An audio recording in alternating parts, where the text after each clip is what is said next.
What is up, everybody? We are back sitting here in the Home Depot parking lot. Kyle, my technician, he's out doing his thing, taking care of business. I needed to make some returns at Home Depot, check some product costs, as well as do a few estimates today. So that's why I'm sitting here talking to you guys, because today I want to talk about staying in your own lane in terms of the services that you offer. Now, I'm going to tell you guys two stories that recently happened to me. One, I was at a client's house doing some drywall work. When we got done, she talked to us about the backsplash in her kitchen that she wanted installed. There was also a small backsplash that was already there that she wanted removed, of course, and a new one installed. So there would be multiple layers to this project. Now, I knew that my technician Kyle was really good at laying tile, specifically on walls. He's done a lot of decorative walls before. So I thought, man, this is a service that we can do, produce a really good product. Let me sit down and work my numbers. So I was talking to Kyle about how long he thought it would take. We were thinking about the different materials that we would need to provide, and I came up with a number for our labor cost. So I started thinking, man, that number seems kind of high for a backsplash, but if I go any lower and we take the amount of time that we think we're going to take, I'll be, losing money on the deal. So, or I won't be at the number that I want to charge per hour. Now, we don't charge per hour, but that number is what helps me figure out how much to price different jobs. So I thought, you know what? I'm just going to put this out there. I said I wanted to start raising my rates a bit. Let's see what happens. Well, she got the estimate. She immediately declined it. So I reached out to her because I said, hey, I work with some other subcontractors. We might be able to get that done a little bit cheaper. I just won't have control over really when they come, how long they stay, etc. So that's why I always price these jobs for us to do first. If it doesn't work out, I go to my subcontractors to see if we can get it at a more affordable cost. But she didn't respond to me. And this was a client that I wanted to make a return client.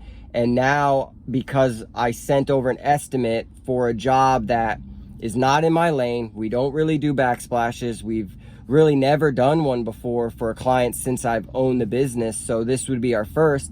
And I sent out a price that's probably way higher than some other quotes she can get. And it could have possibly left a bad taste in her mouth about us, because she could think the thoughts of, wow, well, I already hired them for one job. So what? Now they think that I'm just going to hire them for everything. All these scenarios play out in your head.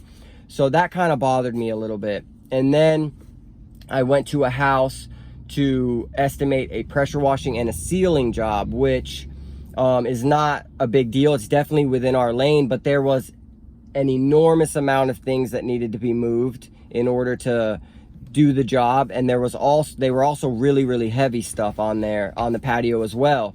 So I thought, okay, well, I can just explain to her that we should probably have some movers come move everything out before we do the job, and then they can come back and put everything back after. That wasn't the real main issue, but before I got done with looking around at the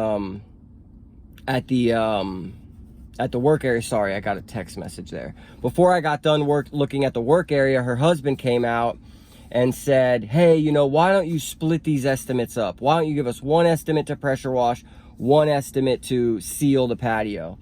So I was like, okay, I can do that. So I got home and I started thinking about how much I would charge to do the pressure washing. And I sent them that estimate. Then I thought about how much I would charge to do the sealing, and I sent them that estimate. Then I should have probably done a third estimate with both of the projects combined, but I didn't do that.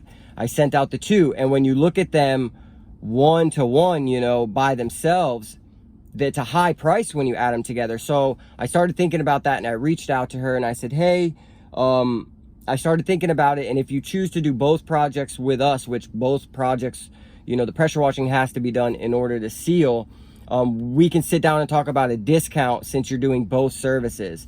And all she did was respond, and she said, hey, your price is way higher than the other quotes we got. Thank you, but no thank you. Good luck in all your endeavors and your business. So I said, okay, I completely understand. Doing two estimates kind of threw it off, made it look a little bit higher. We could definitely get that price down to do both services. But she just declined that and said, good luck with everything. So we ended on good terms, but she might not call me back for future projects just based on the price that I gave. So that one's not really out of my lane, but I should have really thought that through a little bit better before sending both separate estimates. So really the backsplash example is a better example of kind of staying in your own lane, because I get the idea of wanting to get out of your comfort zone and learn about these other projects that you might want to offer in the future. But if it's not something that you've done your research on and that you really think can be one of your services, it might just be kind of like a one-off service. Definitely think about it before you send your estimate, because you don't want to leave, you know, these customers feeling like you're trying to, you know, take advantage of them, or since you've already done a service for them, now I'm going to up my price because they've already worked with me. They know my product is good. You know, maybe I can get more money out of them for different projects. So even though that's not the case, you want to try to always remember to stay in your lane. And when you're going outside of your lane, instead of trying to get estimates out quick to them, sit and think about it. Maybe consult with some other people in your community that do that service to find out if your price is within reason. So I wanted to bring that up to you guys. It's been on my mind. I've been kind of stressing about those 2 estimates for the last week, but this too shall pass. Everything happens for a reason, and it taught me a lesson moving forward. So all good things. Like always, please like this video so other people can find it.